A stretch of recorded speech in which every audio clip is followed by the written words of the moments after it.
تأتي مسيرة اليوم في إطار برنامج المسطر من طرف الكونفدرالية الديمقراطية الشغل في المنظمة الوطنية للتعليم، وتخص عواصم جميع جهات على مستوى الوطن في إطار الاحتجاج على التوصيات التي صدرها مجلس أعلى للتعليم والقاضية بإلغاء مجانية التعليم. هذا الحق الذي تضمنه جميع المواثيق الدولية ويضمنه دستور 2011 من أجل كل جماهير، كل مواطن بهذا الوطن.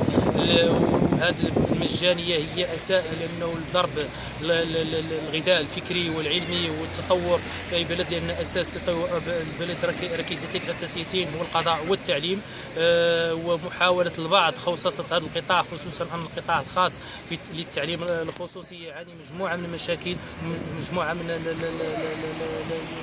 المشاكل على مستوى تسييره وعدم احترامه لكل الحقوق المشار إليها في مدونة الشغل. أيضا أن القطاع العمومي الآن يعاني مجموعة من المشاكل البنيوية، خصوصا مشكل الاكتظاظ الذي وصل إلى حد 70 تلميذ بعد الأقسام، وأيضا الخصاص المهول في أطره الذي وصل هذه السنة إلى 30,000 رجل تعليم.